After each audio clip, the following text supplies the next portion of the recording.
दोस्तों नमस्कार। जैसा कि आप लोग देख सकते हैं अपना छत की जाल बांधा गया है, तो आप लोग वीडियो ज़्यादा शेयर करें और चैनल पर नए हैं तो फॉलो कर लीजिए। आपको ऐसे ही अच्छी जानकारी मिलेगी। जैसा कि आप लोग देख सकते हैं, आपको आगे दिखाता हूं। अपना हाजमी बीम लगा है, चोर बीम लगा है, चुप्पी बीम लगा है। इसके बारे में आज पूरा फुल डिटेल में आप लोगों को बताऊंगा। ये क्यों लगाया जाता है और कहाँ लगाया जाता है और क्यों जरूरी है इसको देना। तो ये बहुत ज़रूरी बात है। बहुत लोगों का मन में सवाल रहता है कि भैया ये हाजमी बीम देना चाहिए कि नहीं देना चाहिए, इससे क्या मतलब है, कुछ निकलता है कि नहीं। तो आज मैं बताना चाहूँगा। ये देख सकते हैं, ये अपना हाजमी बीम दिया गया है, चोर बीम दिया गया है, चुप्पी बीम दिया गया है। इसको चुप्पी बीम छिपी बीम क्यों बोलते हैं कि ये छत के ढलाई में ख़त्म हो जाएगा, मतलब मुन जाएगा, ना तो नीचे दिखेगा ना तो ऊपर दिखेगा, छत के बराबर में ही रहेगा। तो ये हाजमी बीम इसी को बोलते हैं, चोर बीम इसी को बोलते हैं, चुप्पी बीम इसी को बोलते हैं।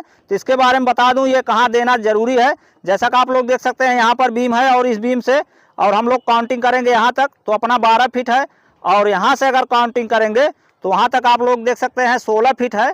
16 बाई 12 का अपना रूम है। तो इस रूम में जो है बीच में छत लप सकती है, इसलिए जो है अपना 4 सरिया देकर 12 mm 4 सरिया देख सकते हैं लगाया गया है। और रिंग जो है अपना लगाया गया है वो 8 mm सरिया में लगाया गया है। 8 mm सरिया में आप लोग रिंग बनवाएंगे तो आपका बीम मजबूत रहेगा और कभी कोई दिक्कत नहीं आएगा। मार्केट में तो 1 सूत 1.5 सूत 2.5 सूत का रिंग बहुत कम मिलता है, मिलता भी है। तो आप लोग 2.5 सूत का मतलब नहीं, अगर कोई भाई नहीं समझ रहा है तो उसको 8 mm ही बोलते हैं। 2.5 सूत की सरिया को ही 8 mm बोलते हैं। 8 mm का रिंग लगा है, ये देख सकते हैं। रिंग भी आप लोग जब भी लगवाएंगे तो 5 इंच 6 इंच पर लगवाएंगे, इससे ज़्यादा दूर नहीं लगवाना है, नहीं तो बीम में वो मजबूती नहीं आता है। तो ये देख सकते हैं कमरा अपना झुक सकता था, लप सकता था, इसी वजह से ये छुप्पी बीम दिया गया है। लटक बीम देने में थोड़ा सा लोग कहते हैं भद्दा लगता है, तो इस वजह से चुप्पी बीम दिया जाता है। और ये जब भी आप लोगों का कमरा कम से कम 15 फीट 16 फीट हो और चौड़ाई 11 से 12 हो, अगर आपका कमरा 14 फीट 15 फीट लंबा है और 18 फीट 20 फीट चौड़ा है तो आप लोग फिर ये हाजमी बीम नहीं चलेगा, उस पर आप लोग ऐसा लटक बीम देना है। तो इससे क्या होगा, ये लोड अच्छा लेता है और मजबूती अच्छा देता है। तो ये ज़्यादा 10 फीट 12 फीट चौड़ा है तब ये हाजमी बीम आपका चलेगा। और लंबाई 12 फीट से 14 फीट 16 फीट है तो ये हाजमी बीम आप लोग दे सकते हैं। तो इससे क्या होगा, बीच में अपना छत लपेगा नहीं, झुकेगा नहीं और कभी धमक नहीं रहेगा छत में, कभी क्रैक नहीं आएगा, कभी कोई दिक्कत नहीं आएगा। नहीं तो इतनी लंबी छत बीच में लप जाती है। तो ये हमेशा ध्यान देंगे।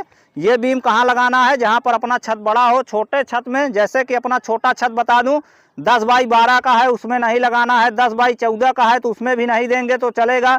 10 बाई 13 का है या फिर 11 बाई 13 का है, इससे ज़्यादा हो जाता है 14 बाई 14 का है तो फिर आप लोग उसमें ये हाजमी बीम दे देंगे तो चल जाएगा। फिर उससे बड़ा होता है 18 फीट हो जाता है, 12 फीट हो जाता है तो आप फिर लटक बीम ही देंगे। तो उससे क्या होगा कि आपका छत कभी लपेगा नहीं, झुकेगा नहीं, मजबूती अच्छा देगा। जैसा कि आपको दिखा दूं, यहाँ पर हाजमी बीम जाना था लेकिन लटक बीम करवा दिया गया, इसलिए कि इसकी लंबाई ज़्यादा हो रही है, चौड़ाई भी ज़्यादा हो रही है। 14 फीट इसकी चौड़ाई है, देख सकते हैं वहाँ तक 14 फीट चौड़ाई है। और लंबाई की बात किया जाए तो लंबाई जो है इसकी भी 14-15 फीट है। या 14 बाई 15 फीट इधर है, वही 13-14 फीट उधर है। तो ये जो है ज़्यादा लंबा चौड़ा हो रहा है तो इसमें लटक बीम दे दिया गया है। तो अब ये कभी लपेगा नहीं, झुकेगा नहीं। तो ये हमेशा ध्यान देंगे आप लोग, जब भी आप लोग घर बनवाएंगे तो ये सारी बातों ध्यान रखकर तब आप लोग छत की अपनी ढलाई कराएंगे। बीम कहाँ देना है, क्या देना है, एक अच्छे आर्किटेक्ट को पकड़ेंगे, रखेंगे तो आपका काम कभी ख़राब नहीं होगा, एक नंबर का होगा। तो ये हमेशा ध्यान देंगे।